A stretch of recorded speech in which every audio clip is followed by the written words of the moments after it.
What's up, guys? Good morning. I forgot to bring my water out here. Look, I'm at home. I'm working on the trailer today. I realized there was there was a leak right down the middle. I left it a little too level. The water collected. If you leave water sitting anywhere, man, I had coat after coat of everything. I thought this thing was foolproof, right? You leave water anywhere and some Florida sun, shit's gonna eat right through it like an orange. So I'm up here painting it. I painted some yesterday. It's gonna rain later on this evening, so I'm gonna paint it today. So that way when the sun gets over the top of the house here, I'm painting in the shade, but by the time it gets over the top of the house, like that plane, it'll roast that, cook that paint on there good. You know what I'm trying to say. Anyway, I'm yelling. I don't know if my neighbors can hear me. Let's keep it down, guys. Shh. Hey. All right, so I'm gonna be doing that, and then I got something to show you guys that I thought of might be helpful. Anyway, let's get up here and do this. Yeah, man, I am ready. I got a little tractor paint that's been left over from a job. Massey Ferguson gray. I've just kept it for a while, and now I'm gonna use it to paint where it's leaking. If I can get this thing open, Jesus. Yeah, now. Yeah. Here we go. Here we go. Yeah. Just gotta take a hold of it. You know what I mean? Yeah. All right. This stuff was super stuck. All right. I left it in the garage though, so man, this stuff seals up really good. I got get a little let the paint dry on that. Oh, I'll wipe this off. Right, guys. Right. That's how we do it. Oh, I got a rag. See, I got a dirty rag over here and a clean rag. The dirty rag is just for shit like this. You guys gotta have a dirty rag and a clean rag. All right. Well, I shook it up real good. Let's see. I don't know what mixed up in there and what didn't. It doesn't matter. It's going on this roof. So let's do it. All right, guys. I got up there and was feeling around. There's actually still a little wet from yesterday. So I'm gonna tilt it down a little bit. No, I tilted it down last night. That's right. Tilt it down a little bit more maybe, and let that, when the sun comes over, just bake on what's there. I mean, I put it on, but I put it on pretty thick, so we're gonna let that sit on there and then see what happens.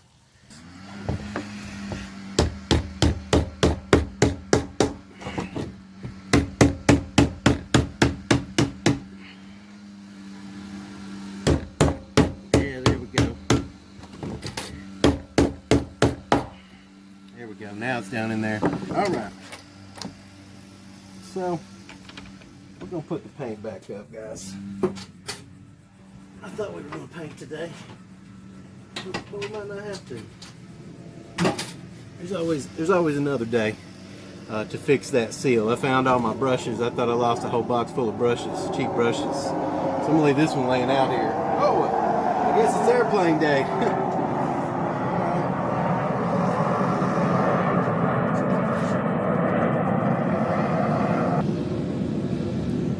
So we're not going to paint right now. What are we going to do? Well, I got to work on that welder. I'll do a video on that.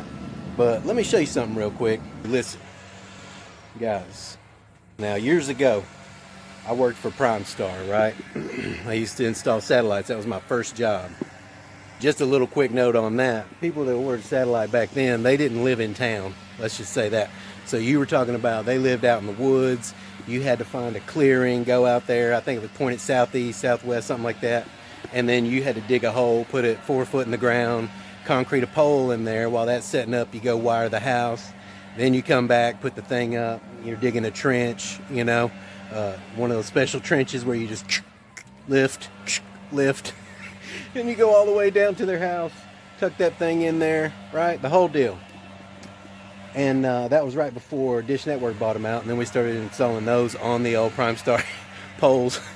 So we got paid double. My boss at the time, he was hooking it up, man. He was like, we're selling PrimeStar, and then we're going back and hooking them up with Dish, making extra money. So he had the hookup at that point. But anyway, he had this tool bag that went inside a bucket, and I just fell in love with it, man, because it's so simple, right? And I just forgot about it over the years and had different toolboxes and different things. But I thought about it the other day, man, and I started thinking, That would be perfect for the 3 phases of mobile that I'm trying to pull off here. And I'm going to explain that to you guys too, but I want to show you these. My wife calls them the fuck it buckets. All right, guys, I got 2 of them here, right? I've got plenty of buckets just sitting all over the house. I've probably got 7 or 8 more on the back porch that I just picked up, because you never know when you need a bucket. But what intrigued me the most about it is it's a place to put my grinders. Okay, and let me show you this. This is something else I came up with. Damn grinder sock. I just use a sock, wrap that cable around it, pull the sock up. I don't need anything else. It's nice and cozy down in there. It keeps it warm in the winter. We don't have winter in Florida, so it just keeps it warm. Anyway, let me turn this. Look, you guys know I always have a problem with this dead gum. Oh, here we go. Look, now you can actually see it. Anyway, I got, you know, hammer down in there. I may rearrange. I've got my grinders down in there. I went and did a job the other day. Showed up with these. This guy I kind of knew from the place where I built the frames, the flooring company. And I showed up. I was like, let me introduce you to the fuck it buckets. I got a cheap ass drill in there. Look, everything you need, man, for that kind of shit. For showing up mobile. Over here, I've got the little bastard. Guys, you know, I don't leave home without it, man. This is, you know, not everywhere takes American Express or Discover or what was it? Visa, man. This is the little Visa. No, I don't leave home without that thing. That thing's a beast. And look, I got these are in bad shape, but I've got the 332nd 7018 and the 332nd 6011. That's all you need. Look, little tools, little stuff, wire cutters, different things you need for that. I'll probably put more stuff in here. Got my leads in there. I showed up the other day with these 2 buckets. Call them the fuck it buckets. The reason why you call them the fuck it buckets is because you're like, I don't want to go sew up this lawnmower down the road. Let me turn this down a little bit.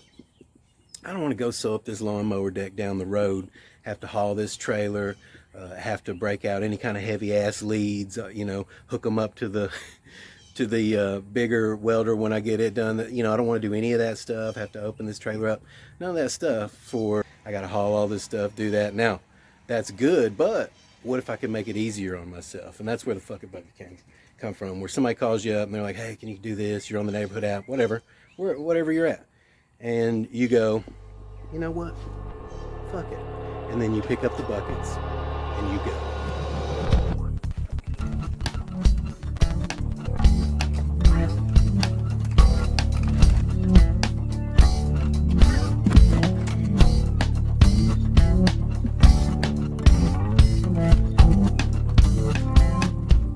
All right, check it out, guys. You got one on the floor, you got your grinders, you got your welder up here, ready to go do a little mobile job quick.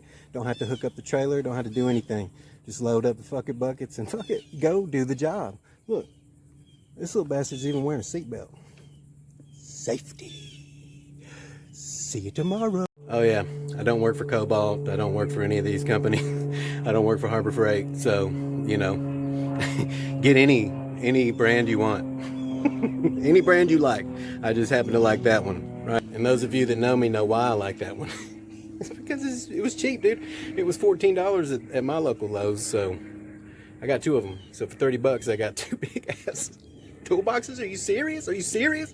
I tried to go to Harbor Freight, man. They had the cool little, you know, longer ones, the baskets and whatnot, but it was still wasn't enough for those grinders to go down in comfortably and just have everything right there. So this is deeper, like a bucket, because it is one. All right, bye.